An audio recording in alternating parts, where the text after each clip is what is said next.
கடக ராசி அன்பர்களுக்கு இந்த மார்ச் மாதத்துல பாத்தீங்கன்னா உங்களுடைய 3ஆம் இடத்துல கேது பகவான், அடுத்து உங்களுடைய 8ஆம் இடத்துல அந்த சூரியனும் சனியும் முதற் பகுதியில இருக்கிறாங்க. மாதத்தின் முற்பகுதியில, பிற்பகுதியில அப்படியே உங்களுக்கு சூரியன் ஆகப்பட்டவர் 15ஆம் தேதி பயிற்சி ஆகிறாரு. சனியும் அஷ்டம சனி முழுவதுமாக விலகக்கூடிய ஒரு மாதமாக தான் இந்த கடகராசி அன்பர்களுக்கு இந்த மார்ச் மாதம் இருக்க போகுது. மார்ச் 30ஆம் தேதி சனி பகவான் விலகுறாரு அப்படின்னா உங்களுக்கு 30ஆம் தேதியில இருந்துதான் மாற்றங்கள் ஏற்படுமா அப்படின்னு கேட்டீங்கன்னா கண்டிப்பா கிடையாது. இந்த மார்ச் மாதத்தின் தொடக்கத்துல இருந்தே சின்ன சின்ன மாற்றங்கள் வரும். அதுல பாத்தீங்கன்னா உங்களுடைய ராசி அதிபதி அந்த சந்திரன். அப்படி இருக்கும்போது இந்த மாதத்துல இந்த கடகராசி அன்பர்களுக்கு நம்ம சந்திரனை பேஸ் பண்ணி நம்ம எப்படி அந்த ஒரு ப்ரிடிக்ஷன்ஸ் கொடுக்க முடியுமா அப்படின்னு கேட்டீங்கன்னா, இந்த மாதத்துல ஆரம்ப காலத்துல அந்த சந்திரனாகப்பட்டவர் வளர்பிறை சந்திரனாக தான் இருக்கிறார். அதனால உங்களுக்கு சில பிரச்சனைகள் இருந்து நிவர்த்தியை கொடுக்கக்கூடிய ஒரு நேரமாக தான் இந்த மார்ச் மாதம் இருக்க போகுது. 9ஆம் இடத்துல புதன், சுக்கிரன், ராகு இந்த கிரகங்கள் மூன்றும் சேர்ந்து இருந்தாலும் மாதத்தின் பிற்பகுதியில பாத்தீங்கன்னா சூரியனும் இணையறாரு, அடுத்து சனியும் இணையறாரு. அதனால அந்த 9ஆம் இடம் மிக பெரிய வலுவாக இருக்கக்கூடிய ஒரு மாதமாக தான். பாக்கிய ஸ்தானத்திலேயே பாத்தீங்கன்னா 5 கிரகங்கள் நல்ல ஒரு வலுவாக இருக்கும் போது இந்த கடகராசி என்பர்களுக்கு நிறைய ஒரு நன்மைகள் உருவாகுவதற்குண்டான ஒரு நேரமாக தான் இருக்க போகுது. கடன் பிரச்சனையிலிருந்து நிவாரணம் மாதத்தின் முற்பகுதியில சின்ன சின்ன ஒரு தேவையில்லாத பிரச்சனைகள், அடுத்து பாத்தீங்கன்னா மனநிலையே சோர்ந்து போகக்கூடிய அளவுக்கு உங்களுக்கு குடும்பத்தின் மூலமாக சில ப்ராப்ளம்ஸ் வரக்கூடிய ஒரு நேரமாக இருக்கும். ஏன்னா உங்களுடைய 8ஆம் இடத்துல அந்த சூரியன் குடும்ப ஸ்தானாதிபதி. இந்த சந்திரனுக்கு அடுத்து இந்த கடகராசி அன்பர்களுக்கு எதை வச்சு நம்ம பேஸ் பண்ணி நம்ம இந்த ப்ரெடிக்ஷன் சொல்றோம் அப்படின்னா, பொதுவான ஒரு பலன்களை சொல்லும் போது அந்த மாத கிரகமான அந்த சூரியனை பேஸ் பண்ணி தான் சொல்லுவோம். ஏன்னா சூரியன் வந்து 2ஆம் வீட்டு அதிபதியாகப்பட்ட அந்த தன குடும்ப வாக்கு ஸ்தானாதிபதி. அந்த தன குடும்ப வாக்கு ஸ்தானாதிபதி மாதத்தின் முற்பகுதியில 8ஆம் இடத்துல சஞ்சரிக்கிறார். மாதத்தின் பிற்பகுதியில அந்த 9ஆம் இடமான அந்த பாக்கிய ஸ்தானத்துல சஞ்சரிக்கும் போது பிரச்சனைகள் கொஞ்சம் கொஞ்சமாக தான் ரிலீவ் ஆகிறதுக்கு உண்டான ஒரு நேரமாக இருக்கும். மாதம் எடுத்த உடனேயே எல்லாமே உங்களுக்கு கடன் பிரச்சனைகள் தீர்ந்துடுமா, இல்ல வேலை வாய்ப்பு கிடைச்சிடுமா மார்ச் மாதத்துல அப்படின்னு கேட்டீங்கன்னா கண்டிப்பா கிடையாது. மாதத்தின் பிற்பகுதியில தான் உங்களுக்கு கொஞ்சம் கொஞ்சமாக ரிலாக்ஸேஷன் வரும் இந்த மாதம். ஆனா முக்கியமா பாத்தீங்கன்னா நீண்ட கால பிரச்சனைகளுக்கு உண்டான ஒரு தீர்வு மாதமாக தான் இருக்க போகுது. ரொம்ப நாளா கல்யாணம் ஆகல, ரொம்ப நாளா வேலை கிடைக்கல, ரொம்ப நாளா எனக்கு தொழில்ல ப்ராப்ளமா இருக்கு, கடன் பிரச்சனைகள் ஒரு 6 மாத காலத்துக்கு மேலாக என்னால தாங்க முடியாத ஒரு ஸ்டேஜுக்கு வந்துருச்சு இப்படின்ற இருக்கக்கூடிய இந்த நீண்ட நாள் பிரச்சனைகள் எல்லாமே இந்த மாதத்துல தீர்வுக்கு வரக்கூடிய ஒரு மாதமாக தான் இந்த கடகராசி என்பவர்களுக்கு இருக்க போது.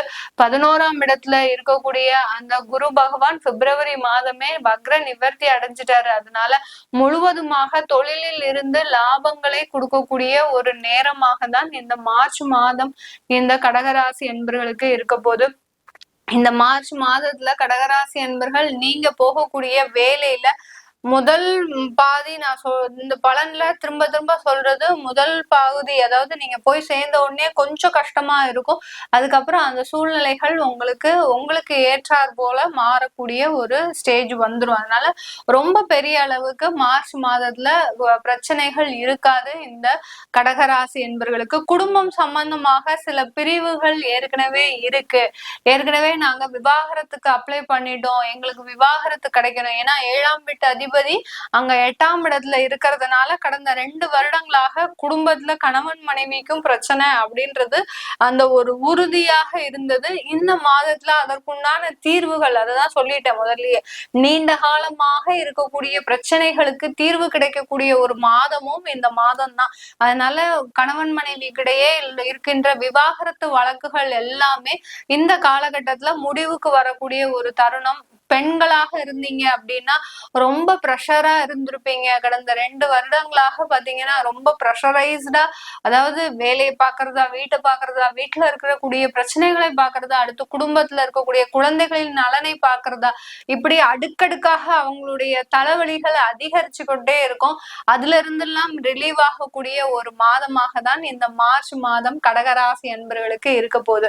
12ஆம் இடத்துல இருக்கக்கூடிய செவ்வாய் என்ன செய்ய போறாரு இந்த காலகட்டத்துல அப்படின்னு பார்க்கும்போது, இந்த கடகராசி என்பவர்களுக்கு பூர்வ புண்ணிய ஸ்தானாதிபதி, அடுத்து கர்ம ஸ்தானாதிபதி ஆகப்பட்ட அந்த செவ்வாய் பகவான் 12ஆம் இடத்துல விரயஸ்தானத்துல இருக்கிறார். அதனால சொத்துக்கள் மூலமாக இருந்த வழக்குகள் எல்லாமே தீரக்கூடிய ஒரு நேரம். யாராவது தேவையில்லாத வழக்குகள்ல மாட்டிக்கிட்டு அதுல இருந்து பிரச்சனைகள்ல இருந்து வெளியில வர முடியாம இருந்தீங்கன்னா இந்த காலகட்டத்துல அதுல ஒரு மேலும் கெடுபடியாக வரக்கூடிய ஒரு நேரமாக இருக்கு. யார் யாருக்கெல்லாம் வழக்குகள் சம்பந்தப்பட்ட பிரச்சனைகள் இருக்கும், கோர்ட்டு கேஸ், விவாகரத்து, அடுத்து பாத்தீங்கன்னா வேற ஏதாவது வழக்குகள் இருந்தது உங்க மேல அப்படின்னா கண்டிப்பாக இந்த காலகட்டம் அதுல கொஞ்சம் மேலும் சிக்கல் அடையக்கூடிய ஒரு நேரமாக இருக்கும். அதனால வழக்குகள் சம்பந்தப்பட்ட பிரச்சனைகளுக்கு ரொம்ப வெயிட்டேஜ் கொடுக்காம கொஞ்சம் ரிலாக்ஸா விடுங்க. ஏன்னா சில பேருக்கு ஒரு சில கெடுபிடிகள் இருக்கும், எனக்கு இந்த மாசத்துக்குள்ள அந்த வழக்குகள்ல இருந்து வெளியில வந்தாதான் நான் அடுத்து ஃப்ரீயா இருக்க முடியும் அப்படின்ற மாதிரியாலாம் கெடுபிடிகள் இருக்கும். அதனால அந்த மாதிரியாக இருக்கிறவங்களுக்கு இன்னும் கொஞ்சம் பொறுமையாக இருக்க வேண்டிய ஒரு தருணம். இந்த மாசம் முடிஞ்சிடுச்சுன்னா கண்டிப்பாக அதுல இருந்து வெளியில வரக்கூடிய ஒரு நேரம் தான் இந்த கடகராசி என்பர்களுக்கு. அததான் இந்த செவ்வாயின்றவர் விரயஸ்தானத்துல விரய செலவுகள் நிறைய இருக்கும். வழக்குகள் சம்பந்தப்பட்ட விரய செலவுகள் இருக்கும், தொழில் சம்பந்தப்பட்ட விரய செலவுகள் அதிகமா இருக்கும். ஏதாவது வீடு வாங்கியிருந்தீங்கன்னா அந்த வீடை விற்கக்கூடிய ஒரு தருணம் இந்த மார்ச் மாதம் இந்த கடகராசி என்பர்களுக்கு வரப்போகுது. இந்த வீடை வித்துதான் நீங்க கடனை அடைக்க முடியும் அப்படின்னு நினைக்கிறவங்களுக்கு கண்டிப்பாக அந்த வீடை வித்து கடனை அடைக்கக்கூடிய ஒரு தருணமும் இந்த கடகராசி என்பர்களுக்கு வரப்போகுது இந்த மார்ச் மாதத்துல. இதனால ஏதாவது குழப்பங்கள் ஏற்படுமா, என்னால அடுத்த வீடே வாங்க முடியாம போயிடக்கூடாதே அப்படின்ற மாதிரியான ஒரு குழப்பங்கள் வேண்டாம் இந்த கடகராசி என்பர்களுக்கு. ஏன்னா ஏற்கனவே அதிகப்படியான ஒரு குழப்பத்துல 2 வருஷத்துல இருக்கிறீங்க. இப்போ முடியக்கூடிய ஒரு தருணத்துல சில இழப்புகள் இருந்தா கூட அது பெரிய அளவுக்கு உங்களை பாதிக்காது. அது அடுத்த கட்ட ஒரு நகர்வை நோக்கி ஒரு வளர்ச்சிக்கான ஒரு நகர்வா தான் இருக்குமே ஒழிய பெரிய அளவுக்கு உங்களுக்கு பாதிப்பை கொடுக்காது இந்த கடகராசி என்பர்களுக்கு. வெளிநாடு வேலையில இருக்கிறவங்க இந்த மார்ச் மாதத்துல மிக பெரிய அளவுல கொஞ்சம் கவனமாக இருக்கக்கூடிய ஒரு தருணம். அந்த வேலையில பாத்தீங்கன்னா ஏதாவது ஒரு சின்ன சின்ன சிக்கல் வரும். ஏன்னா உங்களுடைய 6ஆம் வீட்டு அதிபதியாகப்பட்ட அந்த குரு பகவான் இந்த கடகராசி என்பர்களுக்கு 11ஆம் இடத்துல இருக்கிறாரு. 11ஆம் இடத்துல இருந்தா கூட சின்ன அந்த வெளிநாட்டுல இருக்கிறவங்களுக்கு சின்ன ப்ராப்ளத்தை கொடுக்கும். அதனால வேலையில இருக்கிறவங்க வெளிநாட்டுல இருக்கிறீங்க அப்படின்னா ஏதாவது ஒரு அவப்பெயர்கள், கெட்ட பெயர்கள், ஏதாவது ஒரு யாரோ செஞ்ச தவறுக்கு நீங்க உங்க மேல பழிய போடக்கூடிய ஒரு தருணம் வரும். அதனால ரொம்ப கேர்ஃபுல்லா இருக்க வேண்டிய ஒரு தருணமாக இருக்குது இந்த கடகராசி என்பர்களுக்கு. வெளிநாட்டுல பேங்கிங் சம்பந்தப்பட்ட, அடுத்து பினான்ஸ் சம்பந்தப்பட்ட இந்த மாதிரியான கன்சல்டன்சி உத்தியோகம் பண்றவங்க உங்களுடைய வேலையில மிக கவனமாக இருக்க வேண்டிய ஒரு தருணம். வெளிநாடு வாழ் மக்களுக்கு இந்த மார்ச் மாதம் ரொம்ப கவனமாக இருக்கக்கூடிய ஒரு தருணம். நீங்க இந்தியால இருந்து, அதாவது வெளிநாட்டுல இருந்து இந்தியாவுக்கு வரலாம் அப்படின்னு நினைக்கிறவங்க இன்னும் 1 மாத காலத்திற்கு அதை ஒத்தி போடுங்க. அதுக்கப்புறம் அதற்குண்டான முடிவுகள் உங்களை தேடி வரக்கூடிய ஒரு நேரமாக இருக்கும். இது எல்லாமே நம்ம கோச்சார நிலவரப்படி பலன்களை சொல்லியிருக்கிறோம். உங்களுடைய தசாபுத்தி சுயஜாதக பலன்களை தெரிஞ்சுக்கணும் விருப்பப்படுறவங்க கீழே இருக்கிற நம்பருக்கு வாட்ஸ்அப்ல அப்பாயின்மெண்ட் வாங்கிக்கிட்டு நீங்க என்கிட்ட கன்சல்ட் பண்ணிக்கலாம். உங்களிடமிருந்து விடைபெறுவது உங்கள் ஆஸ்ட்ரோ பூர்ணா. நன்றி, வணக்கம்.